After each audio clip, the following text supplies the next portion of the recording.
So what's the get down? Hip hop cultural lifestyle show.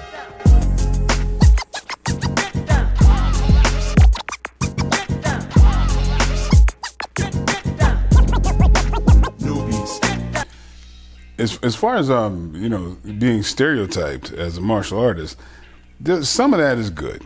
All right, some of that is what I signed up for, even though it doesn't really constitute really what I'm all about. It's what I've been doing the rest of my life, my entire life. Kind of as if like a lot of people didn't know I played piano, but like if you played piano all your life, right, and then you become an actor, well, you're an actor who plays piano. Right, I'm an actor who actually does martial arts, but since there's something called martial art movies, there's a genre and there's an affixed, kind of a assigned image of a martial arts movie person, which means it's almost akin to porn. It's like, there's a lot of martial art movies that's all it's about. All people want to see is people getting their ass kicked, and it's little to do with acting. So unfortunately, that's where people would like to put me, but it's not what I am. It's not the truth of the matter. I'm as an actor, separate from the martial arts. I've sustained myself as an actor, separate. There's movies that there's people who don't even know I'm a martial artist. There's a lot of it's like, as the fellas, they go, well, how's that true? But you talk to black women, I'm Marcus from why they get married, or other people. It's like there's other things. I've always been doing a diversity of different roles, and in the industry itself, the people who are running studios or whatever, their thoughts are, the Tyson story, Spawn. A lot of movies like that. This is acting, right? So the martial arts identity came later. So they look at me as a dramatic actor. I'm on a TV show right now, Kingdom Business. It's got nothing to do with martial arts whatsoever. There's been the majority, by and large, the majority of stuff that I've done has nothing to do with martial arts. But well, I prefer it all. It's not like, right. I mean, Gregory Hines didn't tap dance every movie. Correct. You know what I'm saying? So it's like, if it calls for it, it's fine.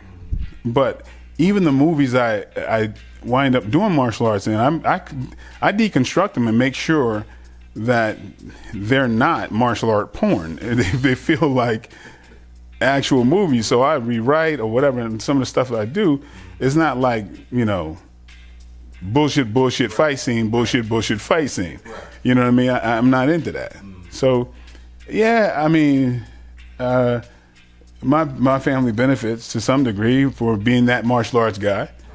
My identity suffers a little bit from being that martial arts guy because people think that's who I am and that's it, and they think I'm the characters that I play. It's a little bit of me in there or whatever, but like.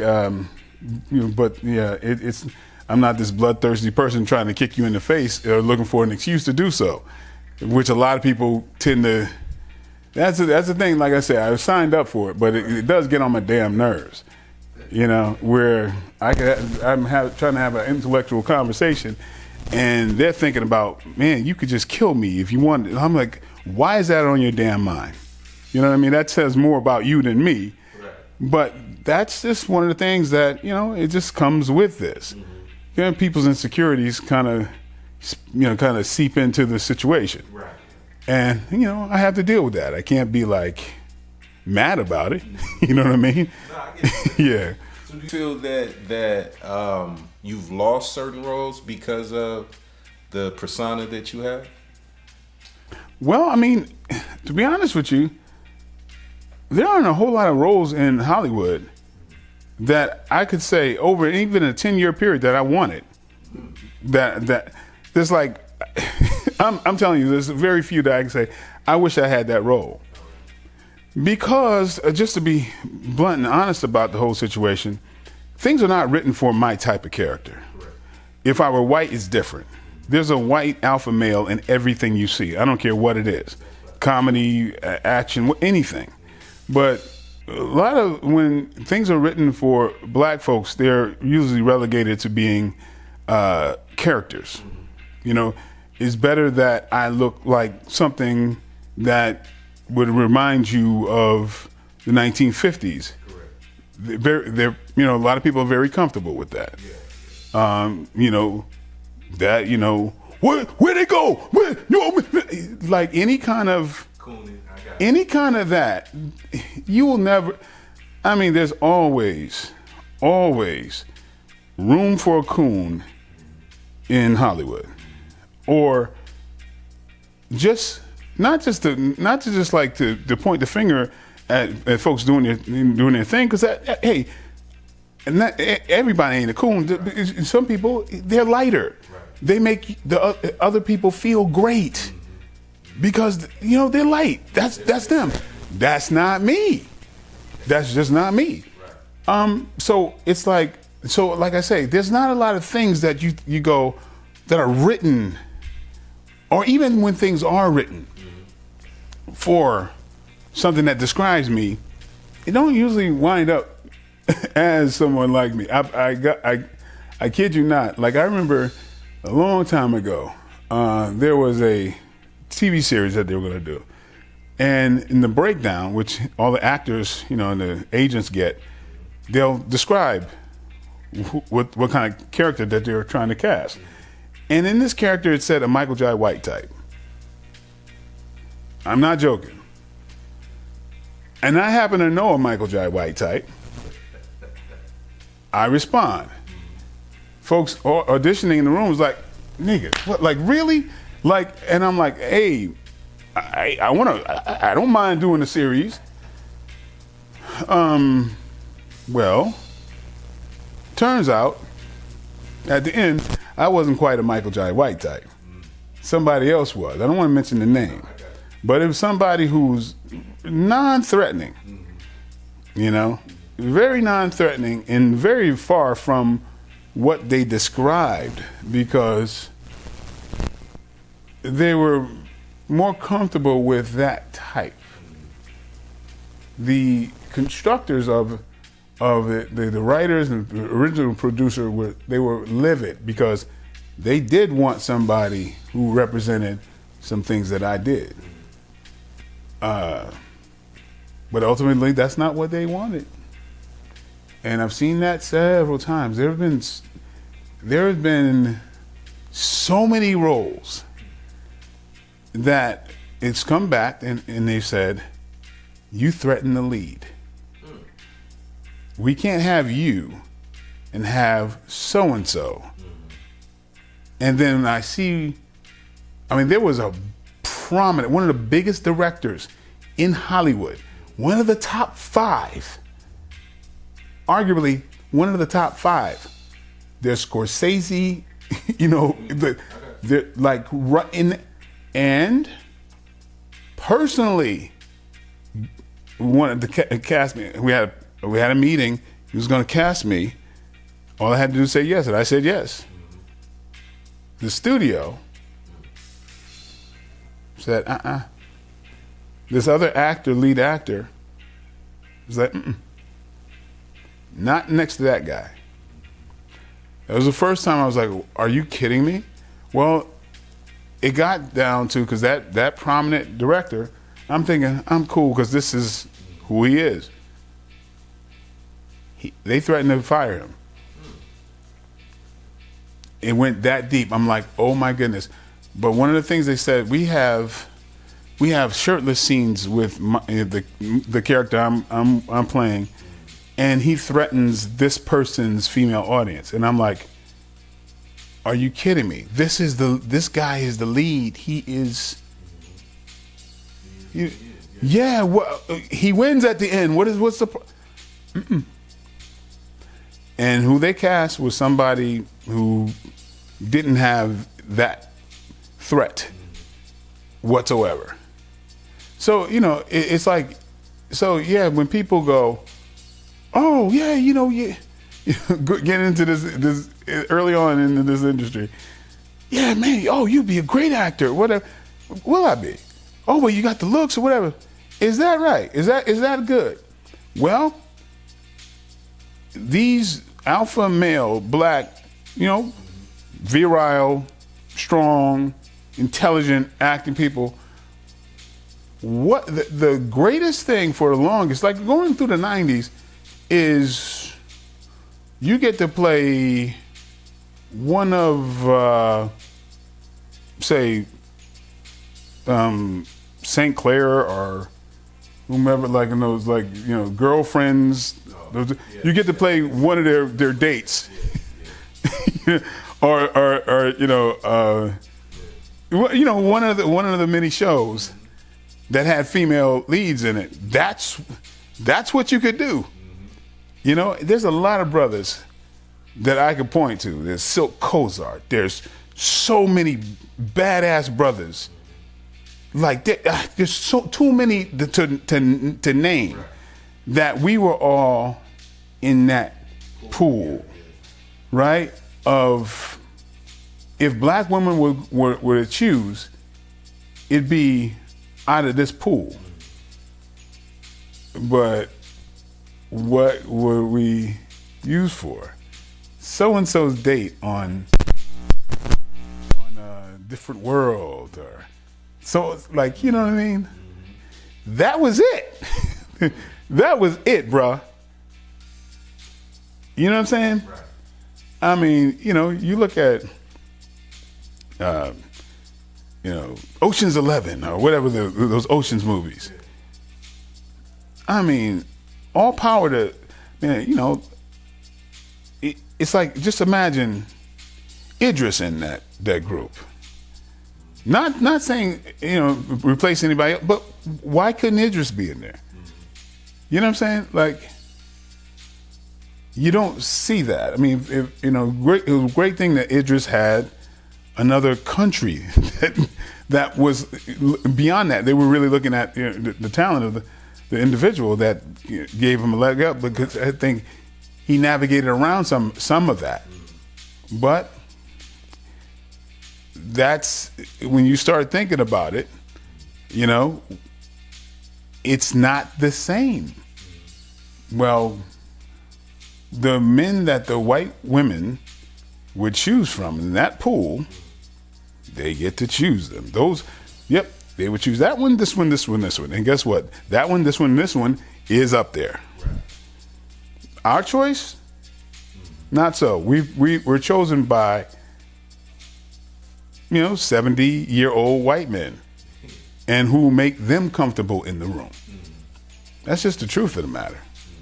And yeah, I may not make those people comfortable. This is the truth. Now, and I'm like, instead of getting pissed off, I said, oh, this is how they think. Well, there's been times where I'm like, they try to find this role, and they're like, yeah, we need a white guy. There may be a role for you too, as his partner or whatever, or this one as a bad guy. But what about me as the lead, since you're having a problem? Yeah, we really want you to help us, find this. I'm like, so that's a joke at this point. Now, because of that is why I'm where I am now. Often, I am pulled in to be a part of a cast because I bring global dollars internationally. Now, now before anybody would think that this is a poor me fest or whatever, no, listen. The point is, I'm not gonna let that shit stop me. And and talk about, oh, poor me. Listen to what this horrible man said. This man, his perspective comes from somewhere. Okay, I need to find out where his mindset is. This man who told me, you'd be as big as Tom Cruise. Too bad you're black. I'm not going to take this and like clutch the pearls and be like, could you believe what this person said to me? I'm like, yeah, I do believe what this person said, and I believe he believes it And I need to find out why he can neglect all the other things. He can't see somebody who is capable, or he's not gonna, because he had this narrative that he latched onto. Black people don't sell overseas. And it's like, yes, we don't have to think about this anymore. We can just write this off. That's the most bullshit that ever happened. I mean, Wesley Snipes was Wesley Snipes because black movies did sell overseas. Action movies sell overseas. Guess what? Why do we know Jackie Chan and Jet Li and no other Chinese actors? We don't know they're dramatic actors. We don't know they're comedic actors. No, we don't. We know they're action people.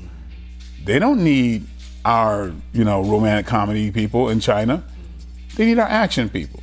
So, yeah, America blows shit up and has movies that blow shit up. Those are action movies. Right. If they happen to be with white folks or black people, doesn't matter. Because every action movie with a black or a white person sells overseas. But that's the thing that nobody wants to say. They didn't want to say that because there's a narrative. Right. Well, the truth is, and the truth has always been right there. Black Panther showed that. So it's just like, when has there been, an action? Because really, when you think about this, a staple of what I do shows that it doesn't matter if you're black or white. The majority of the movies I do could have been a white guy in it. So, by example, I'm saying that shit don't matter. It don't. Your roles based on that? I choose it based on the character. And what's going on. I mean, it's like I don't look at color. I don't bring color into none of this stuff.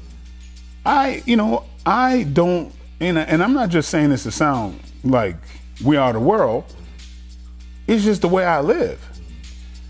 There's been things afforded to me because I didn't put myself in a little damn box. Like somebody behaves in a ignorant manner with me. So if I walk into a grocery store, a convenience store, and there's a white man who bristles or looks at me, sideways or whatever, I never jump to the conclusion that it's got anything to do with my race. I think he might be, stressed out, or he's just an asshole to everybody. Until they show me something that makes it racial, believe me, I don't see a racial component. But that's one of the things that's kept me moving and not, that's why when I listen to those words of black movies don't sell overseas, help us find a white you. This industry. Like, wow, okay. And so, then I plan my chess game and I go, I then have to understand where they're coming from. I have to circumvent this.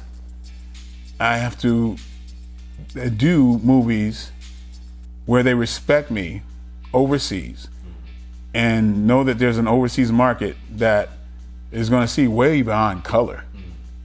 And even if you are prejudiced and you want to see color, you can't, because I'm doing something that transcends that. Do you prefer the flicks that are your overseas flicks versus the ones? Oh yeah, the way I look at everything is in an international way. I look at everything globally. It's a mistake to look at things from a small box. I wouldn't do that. I try to encourage people because I was a school teacher before I was an actor, and one of the things I do a lot of motivational speaking. 6th, 7th, and 8th. I was EMD, special education teacher. And I always encourage kids that, like, it's one thing. A lot of people grow up with a lot of pride, and they represent their hood, their street, their sect, and they have a lot of misplaced love that they don't know what to do with, and they'll sacrifice themselves for their street, their hood, their sect. You represent your hood if you go out in the world and and get everything, extract every bit of juice from every part of this globe. So, and you do that when it changes kids' minds when they see it not from a 1 block radius. When you expand your mind, you see that, oh man, this whole world was for me. And there's a lot of conditioning that we dealt with that we have to overcome. I think the way you do it is by, teaching people how all of the traps that, is set there for them. And it's not like there's somebody twisting their mustache trying to keep you. It's just part of the whole system. And it's part of a long lineage of us being taught to hate who we are. And if we hate who we are, we hate other people who look like us. That condition has been around for a very long time.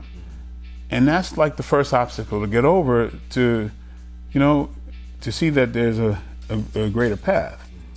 So, as an example, I would never look at myself as just, from 1 box, or even just from the United States. Why? You know what I mean? I'm dealing in, I've got, connections with Africa to do movies and have MGs, which is minimum guarantees, for parts of the diaspora, and to have my stuff in Africa. And see, one of the things early on is I knew that some of the movies I was doing, that they were distributing these things worldwide. And I wasn't going to get a piece of it. That's part of the business. That's part of the game. You're going to sell it to Russia. You're going to sell it to Brazil. You're going to do all this stuff, right? And I'm like, I got it. So, yeah, we want you to do this movie. Yeah. Mm-hmm. You're going to pay me this? Yeah, I get it. Mm-hmm. But imagine if I had the attitude, oh, they taking advantage of me. I ain't going to see no back end. They say they're going to. Then they get somebody else. Well, guess what? Now, thank you for infusing my brand all over the world to your benefit, which turns out to be my benefit in the end, because that's part of the whole chess game. So now I've started my own company, and my whole goal is to, do things in a global manner, create content that is global, that I know how the Arab Emirates is going to respond to this. I know how Brazil, I know the things that they're looking for. And I know folks in those territories right now, tomorrow, the movie I'm working on right now is MR9, which has got myself and major actors from India and Bangladesh. It's myself, Frank Grillo, ABM Suman, Saksi Pradap, like these people who you don't know their names, but there's a billion people that know who they are. And those billion people know who I am. It's part of the chess game. So we continue to do it like that and look at this thing as a global thing. There's going to be some racism on how they deal with you. You already said that. So how do you deal with that part? Bro, it's the whole racism thing. It's the same thing where I give you the scenario with the drugstore. Right. I don't know if this man is racist or an asshole, right? Now, if it's anybody who's racist, I go, they're their own punishment. I got no time for that. I don't know if there's a racial component in that, but all I do know is that when I do these movies, when I'm kicking somebody's ass and I'm doing whatever, and some brown people in India is digging on this, and when I say, hey, I'm doing this movie, and some of those, those lead actors over there, and me and Frank Grillo or whatever, but we're all doing the same movie, it just keeps moving. You know what I mean? I do a movie and I got this big Russian contingent. Well, just like we like Jackie Chan, it's like, hey, we like what he does. So to hell with somebody who's racist. There's people who are not. And I think that's the majority. And so there's no racial component to me. Like I can't even see how that becomes part of the equation anymore. You know what I mean? Because I've already proved by what I do that it's not like, okay, in the last number of years, if you look at, like, you pull up, there's a movie I did called Send It. It's a kite surfing movie. It's like a Disney type of movie with somebody who, the lead is blonde hair, white kid. Right. It is a coming of age movie, kind of a sport kind of movie of kite surfing. Well, I'm in that movie. I play the lead's father. Okay. This is something that, see, if it was something negative, it'd be blasted all over the place. I actually put a post about this and people don't really, nobody paid attention. I don't care. It's just the way the world is. But, damn it, what happened was the director, producer of that movie said, okay, we have a role where this kid loses his mother and then his father, who is a Navy SEAL. And his father's best friend leaves the Navy SEALs to go raise his friend's son. Michael, we settled on you just based on who you are and not your race.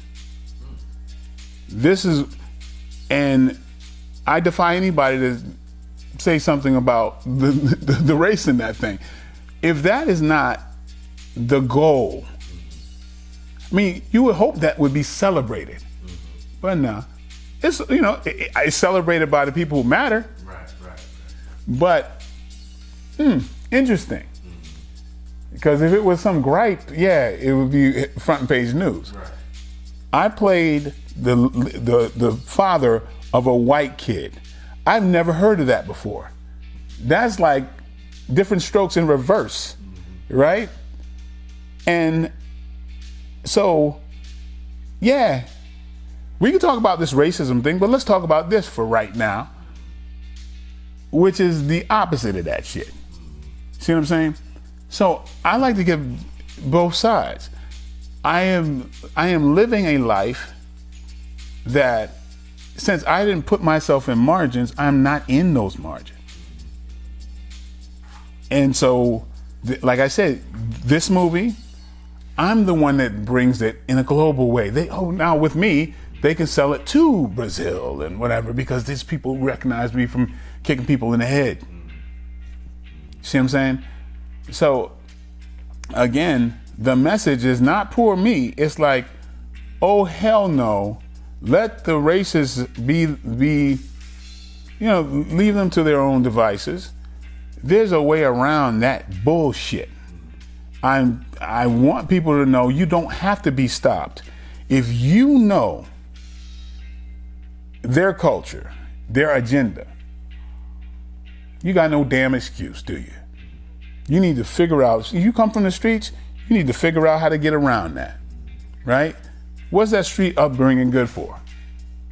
You know what I'm saying? We know game better than anybody. Man, you come out up in the streets,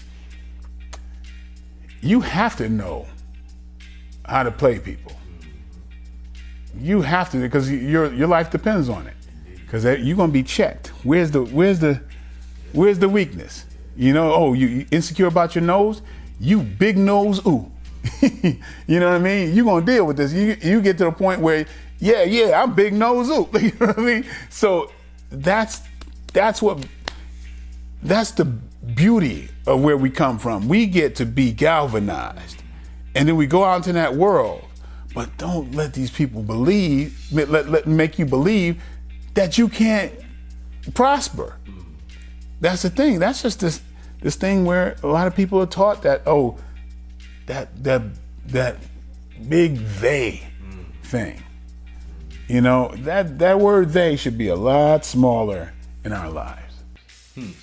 So you think people see you from the standpoint of, all right, he's not, you know, he's just action. He's not really, you know, like a deep actor or anything of that nature. I don't blame for somebody thinking that. But I mean, there's plenty of things that, you know, that I know, you know, I've been nominated for just acting stuff. You know, I don't care. Somebody, but you know, they'd be like, oh yeah, he's not a deep, whatever. You know, people go, oh, you know, well, but what I do is confuse people. They're used to having somebody fit on this shelf, and that's where you are. They want to put me on. You did some martial artist. Wait a minute, you wrote Black Dynamite? Yeah. Wait, you wrote it and you directed? Mm-hmm. Now you're a little uncomfortable. You don't quite get it. All right, that's all right. Your perceived limitations of me only shows me the limitations of your thinking. So that ain't got nothing to do with me. You know what I mean? And if you're threatened by that, you know, be gone. You know what I mean? I'm gonna come back to Black Dynamite. Yeah. Joint, yeah, but you know, but people don't want to believe that I wrote that damn thing.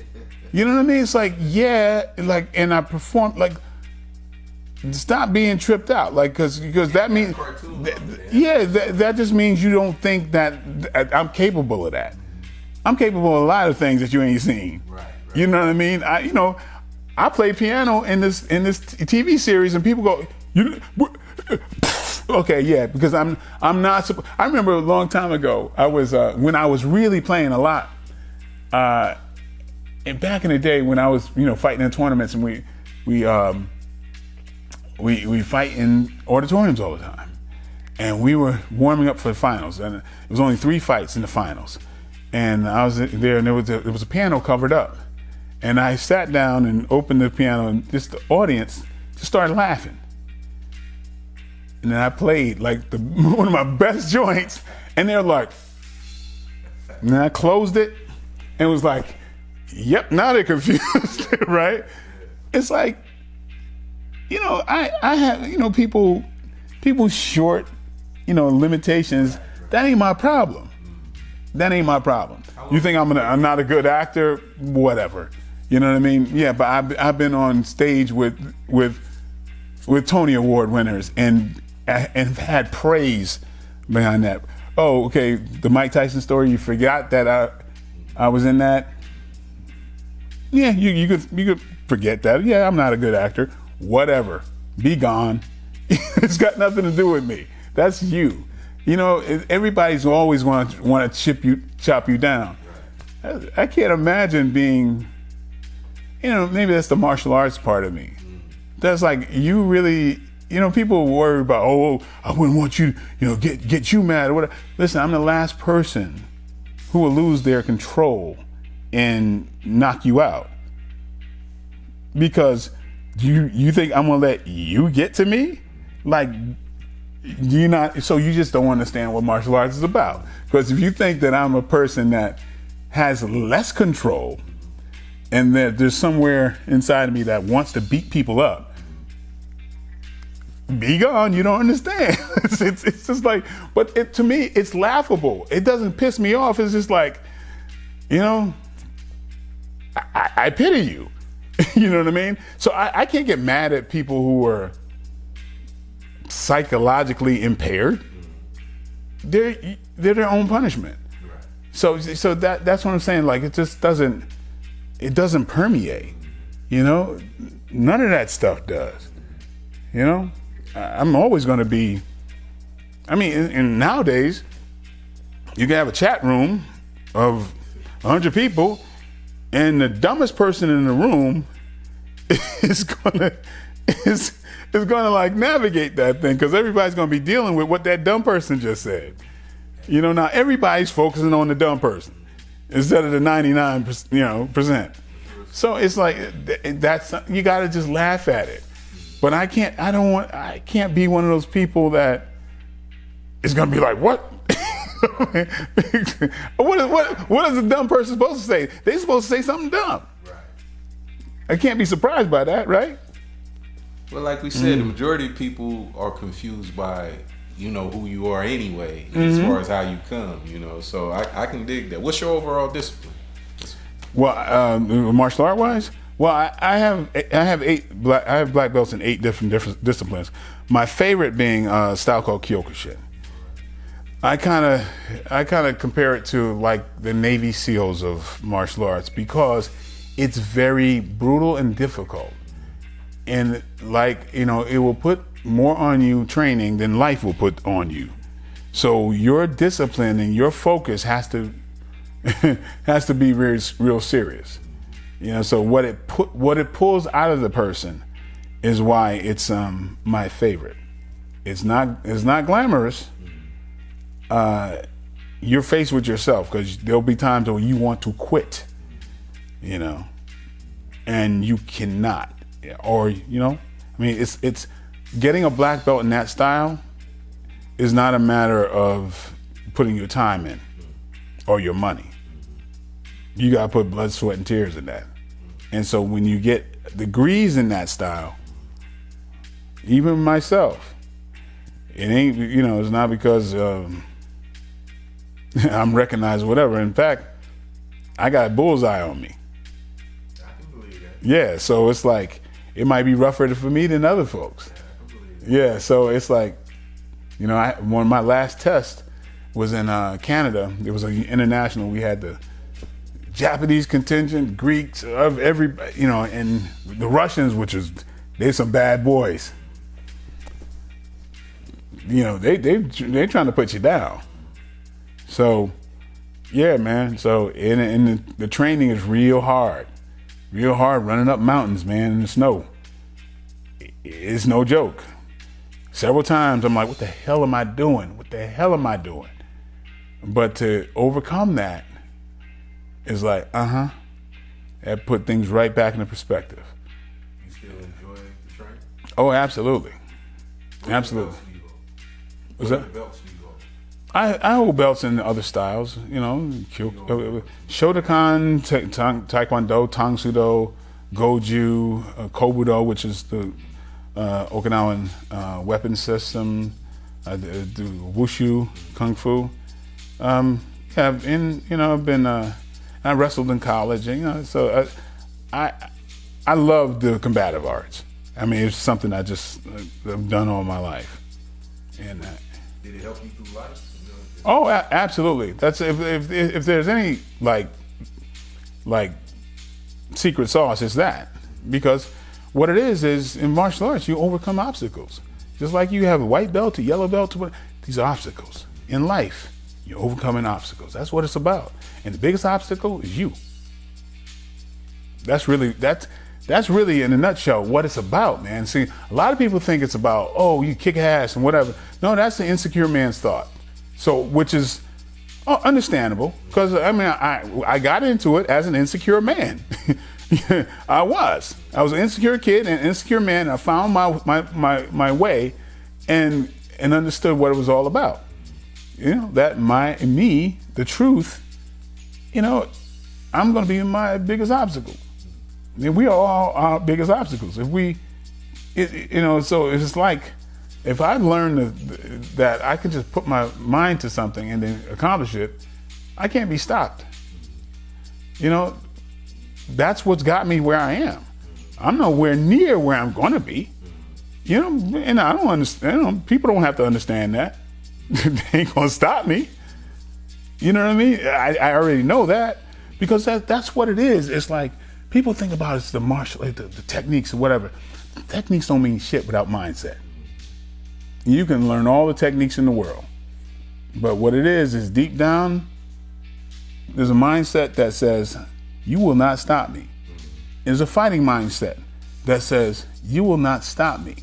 No matter what, I'll go through you and your whole troop. If you develop that mindset, that's that magic that gets you through, pulls you a lot further than you thought you can.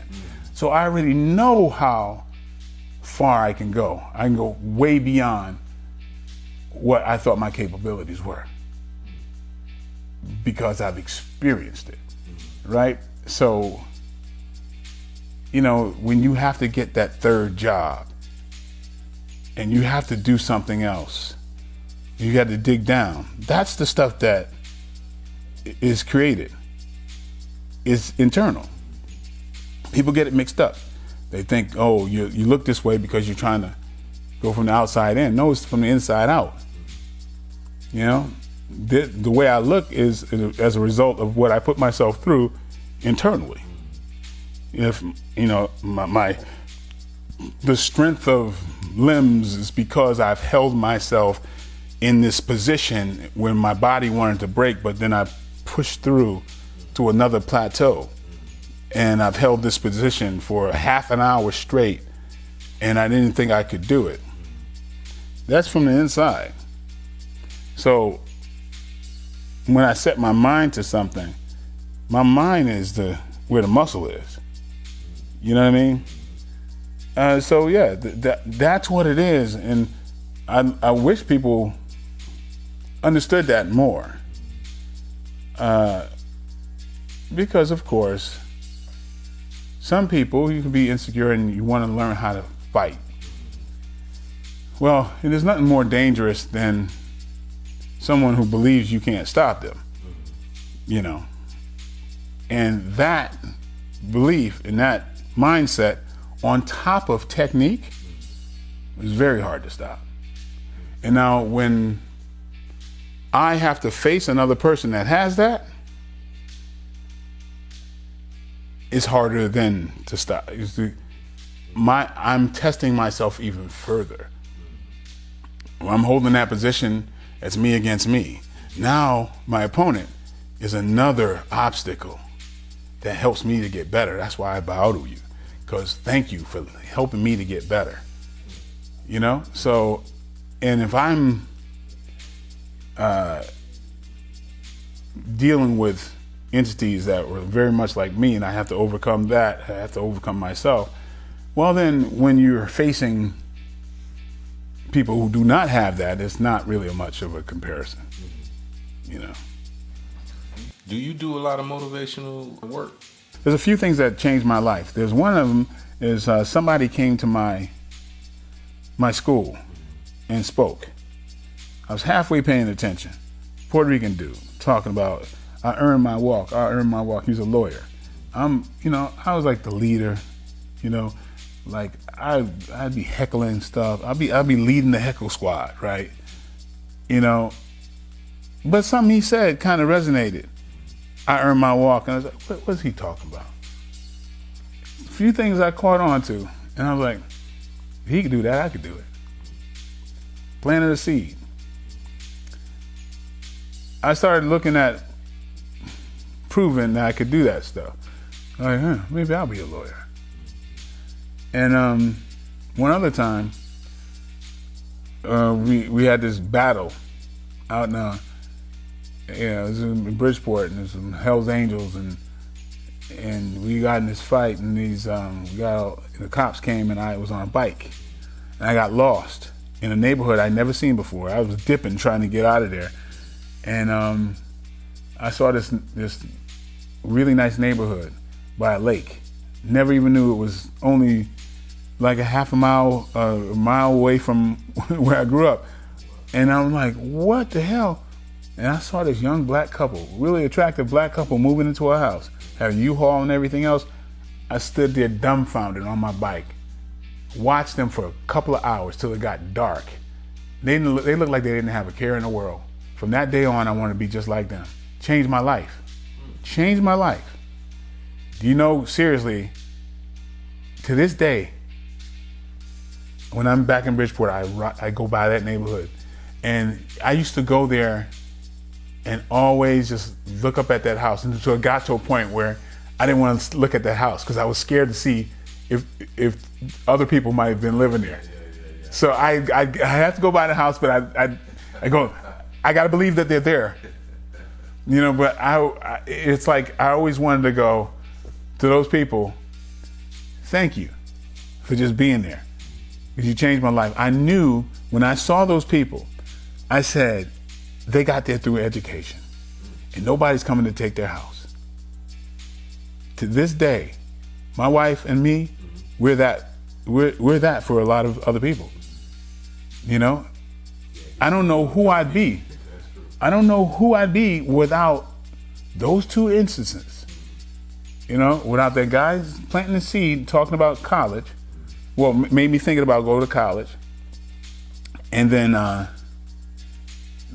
those two people moving in that house, because the day before that moment, I wanted to be like this dude, Brett Griffin, who was the neighborhood badass.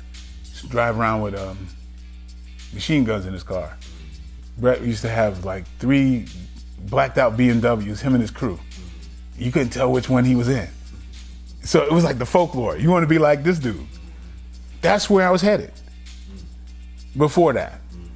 So I know without a doubt, that's what I'm here to do. So whenever I do a movie, when I have a day off, I go straight to the hood. I go straight to the boys clubs or whatever. People who will see this or whatever, a lot of people will probably write in because I've been all over the place. And I'll go to schools in the hood, unannounced, what's going on today? You want to call the kids to the auditorium? I'm down. And do it like that. Because there's nothing I could be doing better with my time. And so I've been doing that since, I've been doing that damn near 30 years. Yeah, so that's on the real. I won't get, you know, I don't need a dime for it. I do believe I was saved for that reason. So yeah, you know, motivational speaking, that's my real job, and this stuff helps that out. You know. How long were you a thespian though? Like, how long did you do theater? You know, it's a 2-part. Did you go to school for it? And how long, you know, did you do theater before you started, you know, to get into movies and stuff?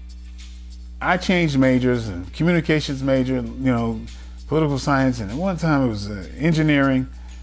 I was all over the place, but every time I had a different major, I always had an acting class because I enjoyed it.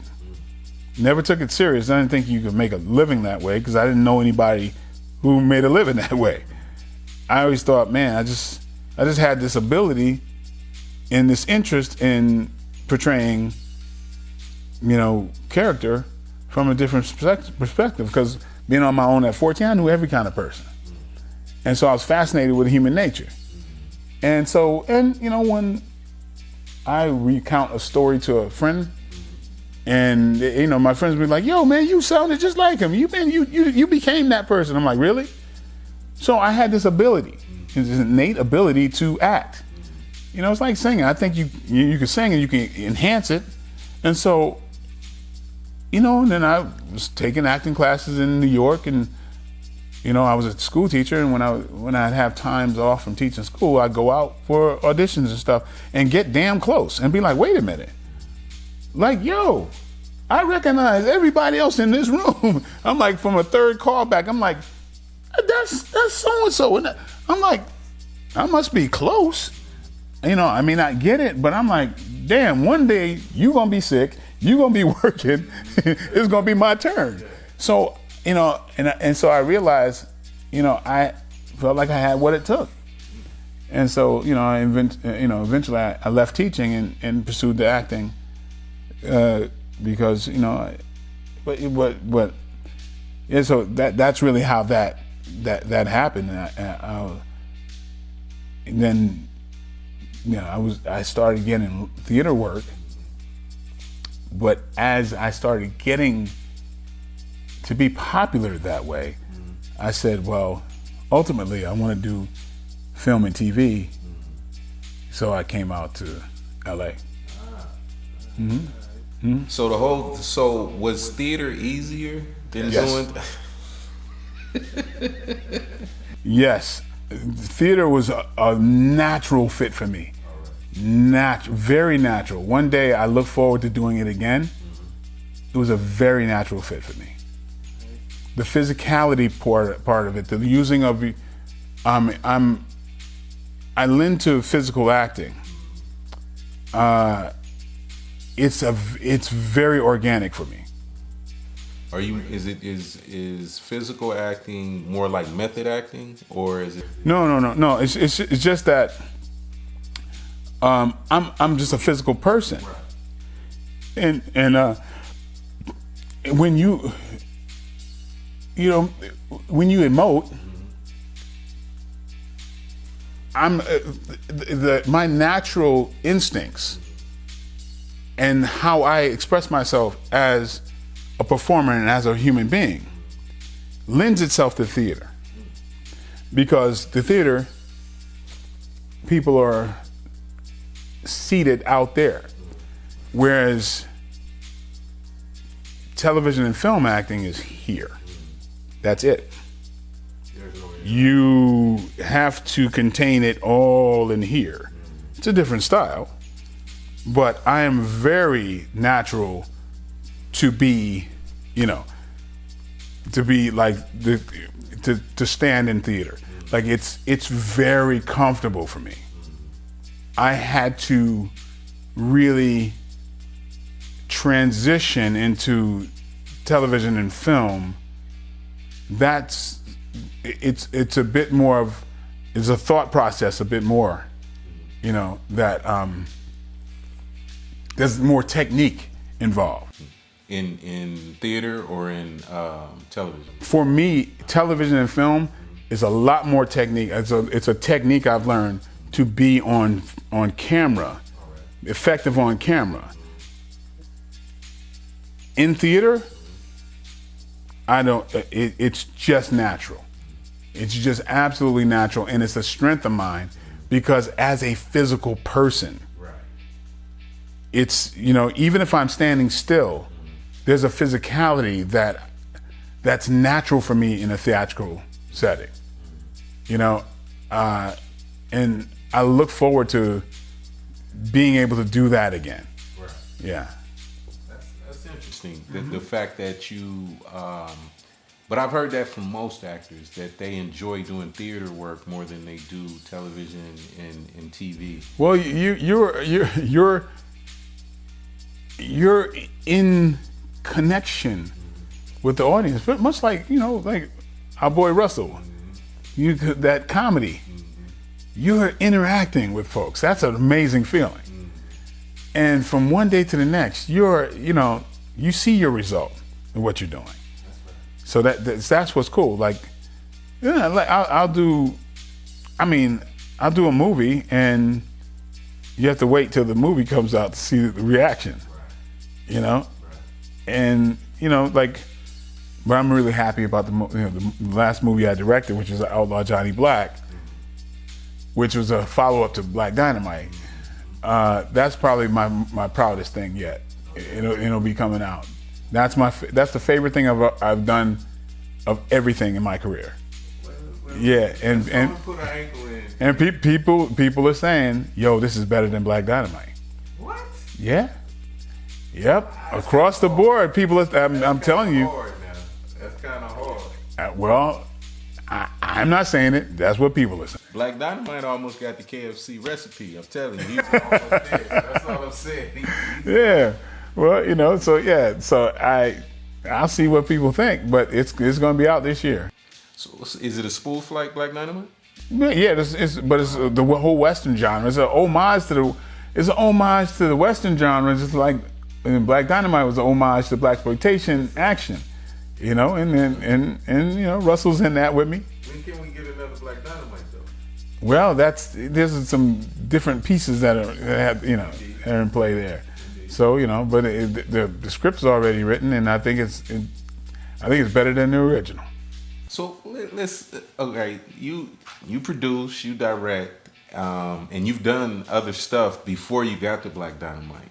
Black Dynamite was simply me stepping up the bat to do my own thing. That's all that is. I wrote it. I had the idea. And it's one of those things where, I thought this was a funny idea. It's just something that I wanted to do. And so, you know, I created my own trailer that I went out and shot. I spent about maybe $500 doing it. And then sent the trailer to 2 different money sources. And one of them called back. I sent it on Monday. On Wednesday, he called back and said, what is this blaxploitation trailer that you're sending me? And I said, look again, that's me and Tommy Davidson. They called back and was like, I got the money for this. And then that was basically just off the trailer, not even knowing what the script was.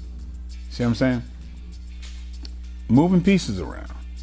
But I knew the movie, and I knew the tone, and how I wanted it to be. And so that's just me stepping up the bat. That one and Blood and Bone, those are one of the 2 earliest things I produced. And they've all overperformed, which gets me to step up the bat again and again and again. So, you know, one of the things is that we know there's a racial component that you better overperform, or you're not going to get that shot again. So that's one racial component that I do recognize. That's a reality. You don't get those chances. So you better knock that shit out the box. Right. So that's the thing. If my products were not overperforming, I would not be where I am. And so, and to overperform is to break from the box that they want to put you in. And when they go, oh my God, this is not martial art porn, there's a story here. You know, I want that 70-year-old white woman to be able to go, I care about this story. You know what I mean? If she cares about it, hey, my congregation definitely gonna care about it already. That's preaching to the choir. I don't make it just for the choir.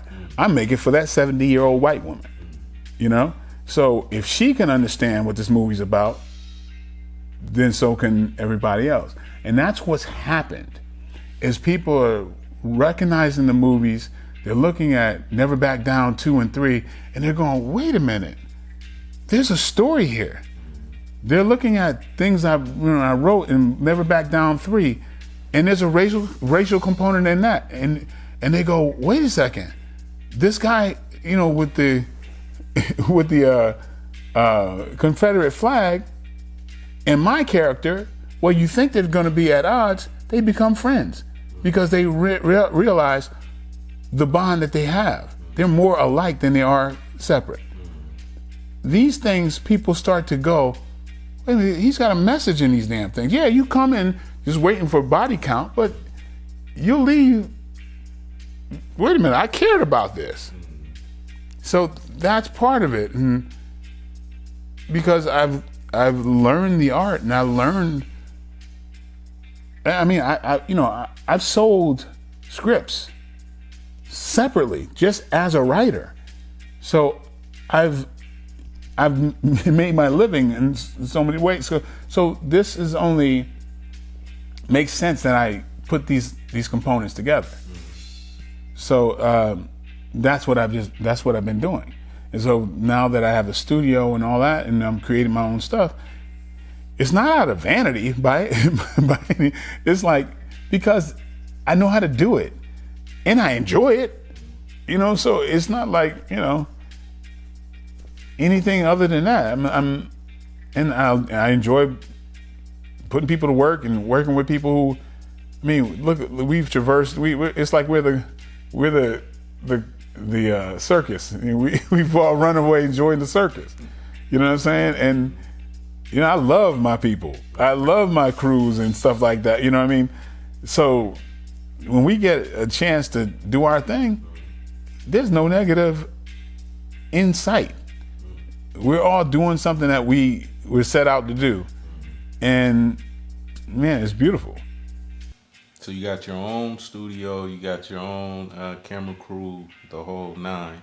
Now I gotta ask you the crazy question that you might make you a little worried. How is it like working with your wife? My wife is, I don't want to sound corny. My wife is my best friend. Right. I have more fun with her than any of my male friends ever. Exactly. We're going on, I've known her for 27 years. We're going on 27 years knowing each other. And it may sound like bullshit, but we've not had but maybe 3, I think you might call arguments. And they've all lasted they were less than a half an hour, and they ended in laughter. We haven't been mad at each other for over an hour in our lives. It's not because we try not, it's just what we are. We're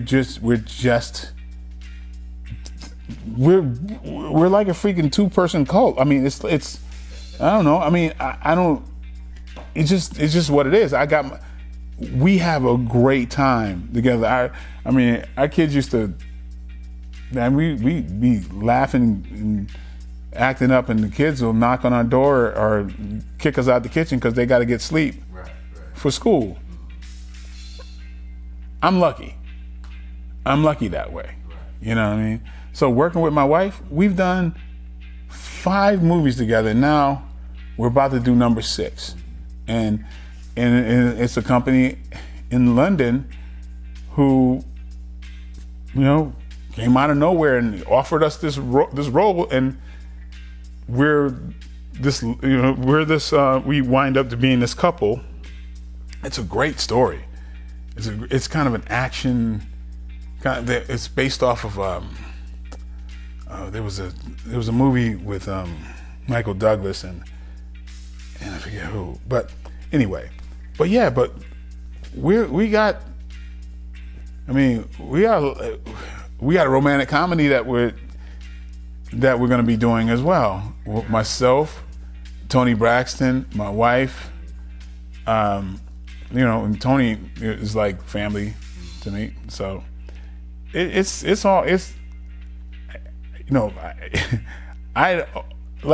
funny because like when I even show up to sets where I'm in the movie or TV show, people are upset if they don't see her with me. They're like, "Where's Gillian?" I'm like, "You didn't cast her, but she is in my dressing room." So it's gotten to that point. So it's just like, it's unusual. Mm-hmm. Did you train her? Yeah. We train together, and she work out together. That's my that's my partner. Yeah. I remember the action flick where she was the lead and you weren't. What was that like? That was, man, I have more. I don't even think you did any martial arts. No, I did some. All right. Because I played a martial arts instructor. Right. Believe it or not, you're not going to believe it, but that movie was not, that wasn't written for us. Wow. That movie was written as a white couple originally, and they found us for it, and it was like, the producer was like, "Wait a minute, this is Mike and Gillian." You know what I mean? And, her being the lead, dude, I get more satisfaction out of like giving than receiving. And to see my wife do what I taught her in a lead role, shoot, man, I was so happy. I was happier than any movies that I'm doing leads in. Right. Yeah, I got to play the supportive husband in it. Yeah. I had a ball with that. And she was running around whooping on everybody. Exactly, man. And guess what? There's another thing for the history books. That's never happened. No. That's never happened. Never had a black female martial art lead ever. Will she do more of that? Yeah. You guys planning on that whole phase? Yeah, she just did that show, the Cleaning Lady, where she was, one of the MMA fighters along with Holly Holm and Michelle Waterson, and it's like, yeah, so she's making strides too, with that stuff. But yeah, she just helped me on. We have an app coming out. Oh, congrats. You know, a fitness app, and so she's with me on that, and that's something that'll be out probably in another month or so. What does the app do? It's my app. It's teaching martial arts and fitness, and breaking down technique and all that type of stuff, and with fitness regimen and everything. Wow. All right. Now that's saying something. I got to see what that looks like. Do you see yourself ever teaching martial arts? I do seminars.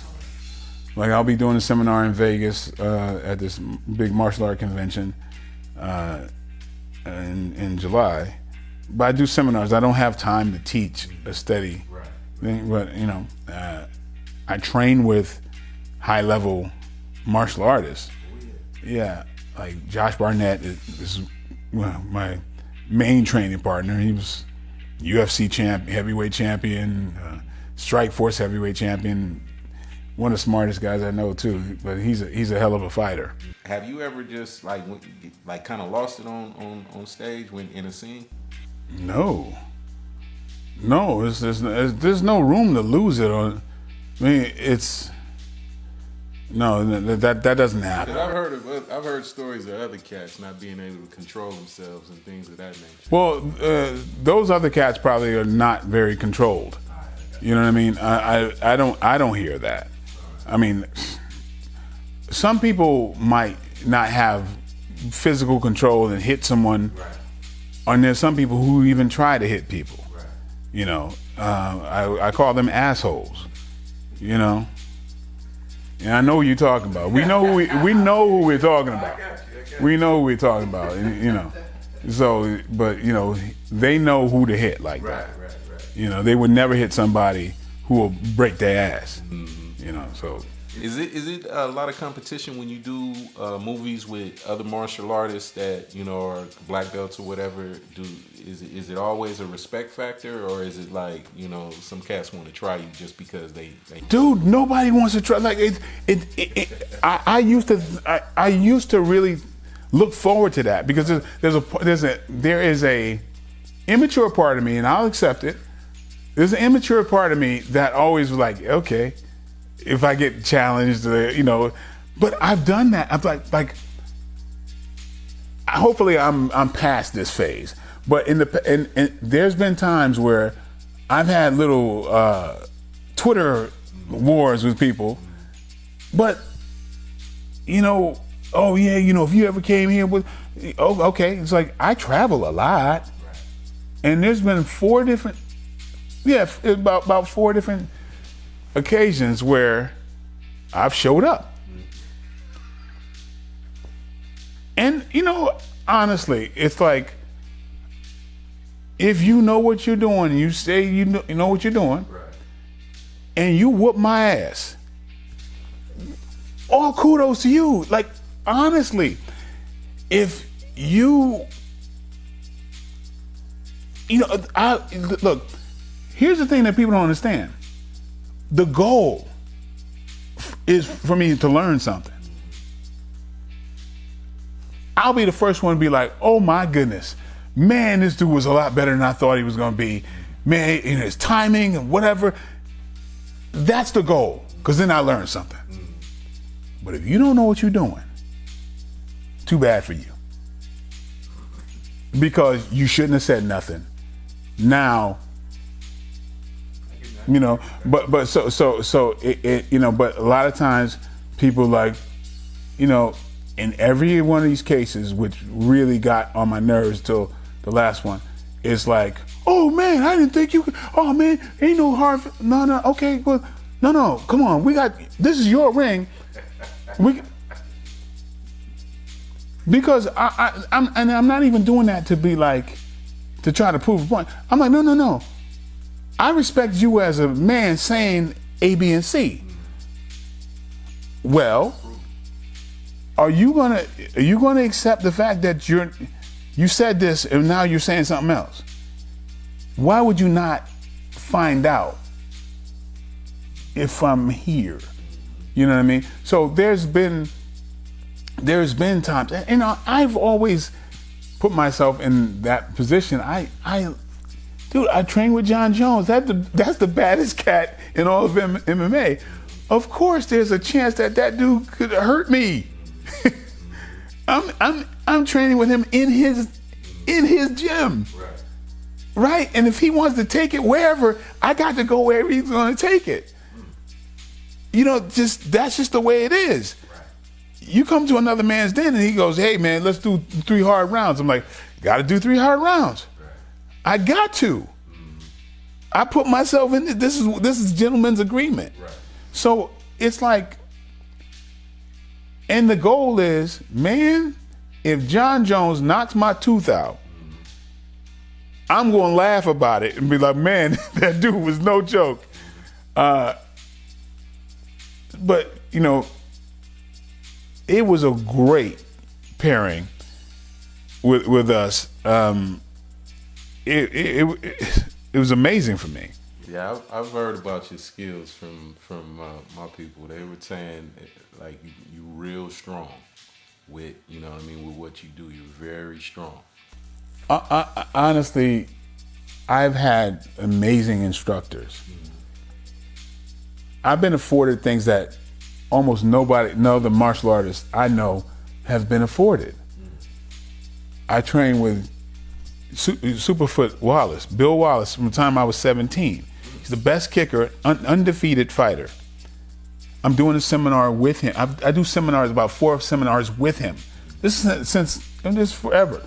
Like Joe Louis was one of the baddest kickboxers ever. He's considered the best karate fighter ever, like the most dominant one. That was another instructor and someone I did seminars with. Mini Urquidez.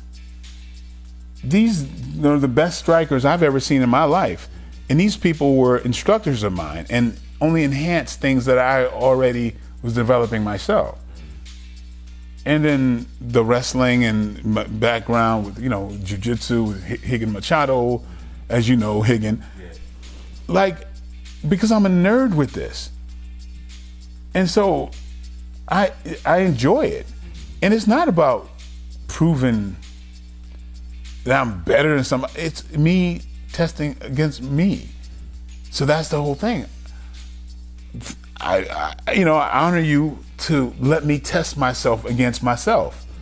You know, providing an obstacle for me. And as my wife knows, there's a lot of people people come to the house, people that are like headliner type folks. And she knows I'm upset when there's nothing that I could get from them. Or if I've bested them in a certain way where they feel like, yo, man, I gotta learn this. And I sit there and I go, okay, I was expecting, yeah. So, I mean, that's not something, but I will never talk about that. I will never talk about that. I've got videotapes. Like, John Jones said he would put the videotape of us training together. I'll leave it to him to do it. I'm not going to do it because I look like an asshole. You know, I look like I'm trying to get attention based off of him. You know, I may share certain things, but that's between, to me, that's somebody I consider, somebody I admire, and who's a friend, and it's about, our exchange was man to man. So like Rocky and Apollo at the end of the flick where they were like, we don't want nobody around. Yeah, but there's certain things where there's certain things that, of course, John was not used to, that I got away with, that I don't think I'll get away with again if we do it again. And then we didn't grapple. We didn't grapple that time. I had a sprained ankle. But even if I didn't have a sprained ankle, John Jones would throw me around like a rag doll. That's my belief. That's one thing that's very difficult for me to be ready for, because unless you do it all the time, that's a whole different kind of. No, like the grappling, the grappling part of it. If I'm rusty in grappling, that's striking. I could be anybody's striking coach, but it's a transition to get into the grappling. You got to have if you're not training with the grappling and wrestling, you're not going to be in shape for that. So that's one of the things that, unless I'm training for it, that's something that you can't just do. But there's other techniques that you would use if you weren't strong, Well, there's ways to keep people from grappling with you. So that would be the thing. It's like, okay, see if you can get me down, but I have these techniques to stop you. And so that's and one of my favorite ways of testing myself is to let you know what I'm trying to do and see if you can stop it. I seen that in a video you did to Kimbo about with the punch to the hand, and everybody was. I mean, it tripped me out too though, because I didn't think you were going to do that the second time. Well, yeah, it's this video of I've shared that part with even John Jones, where I do the same thing, and and you'll see it. But John's not able to move his hand out of the way. So that's like and that element is actually very significant, because what it proves is that if you can't detect me coming in when I'm telling you I'm coming, well, if I mask it, it's really impossible for you to see it. If you can't move your hand out of the way when you know that's my target, you'll never move your face out of the way if you don't know it's my target.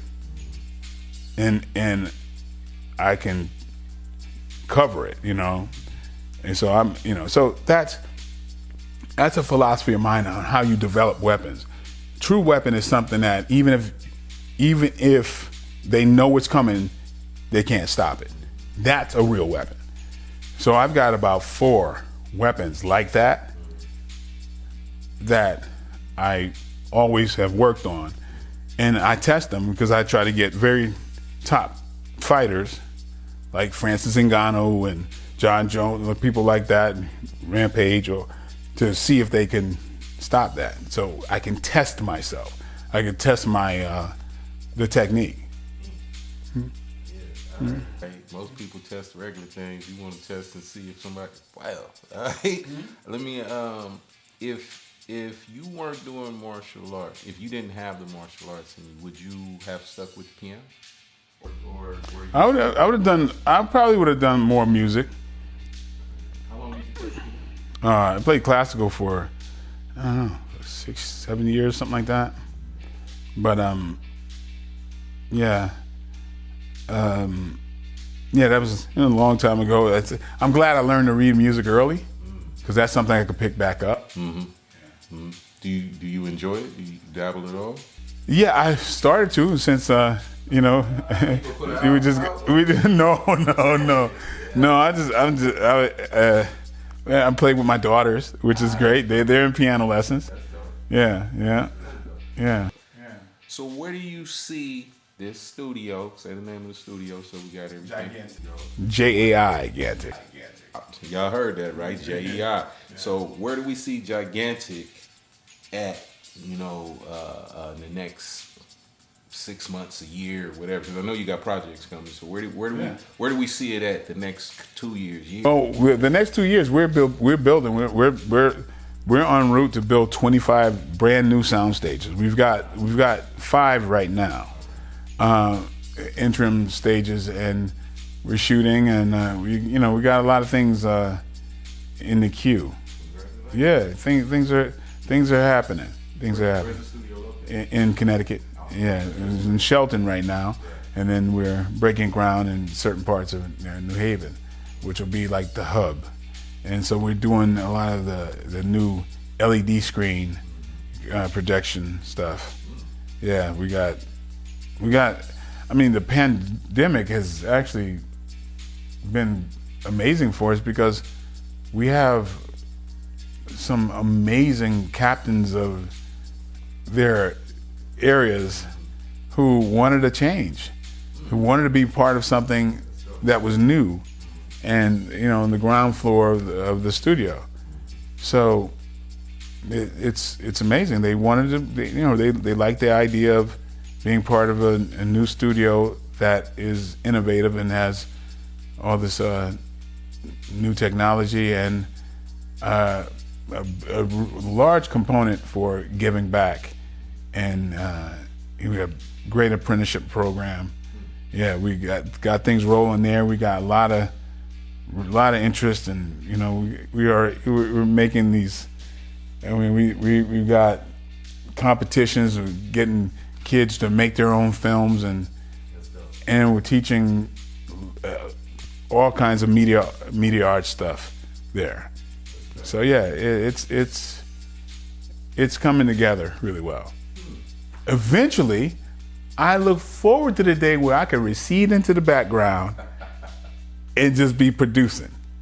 You know what I mean? I look forward to that day when I could do that and just be with my family, and I could oversee projects, get them going, keep moving the chess pieces. But right now, I'm the centerpiece, and I got the lampshade on my head. I'm the dancing panda, right? So yeah, I want to create the new Michael Jai Whites. That's what I want to do. So. I'm on that brainwash, full rollout, anonymous. Underplayed or overplayed, strategic, I promise. More dope brings more Negroes. Watch them heroes, pro-lethal. Dream killers feast on people. Nubians in need, mine on the hunt. Paul Bear, sharp fluid gates and piston bumps. No excuses, that's a sin. Back to the begin. Muscle memory, pseudo respect and revenge. Plays blindfolded, a bucket list with interest. Forgiveness, the shadows and mirrors who handle business. Legacy, all grind, no guest list. Land in jurisdiction, make your bread prejudice. For the purists and the tourists, Q sticky for ghetto jurors. Swing high, swing low, you forgot that we do this. Bank selection, smooth DR vibe. Underground icon, you have now been gentrified.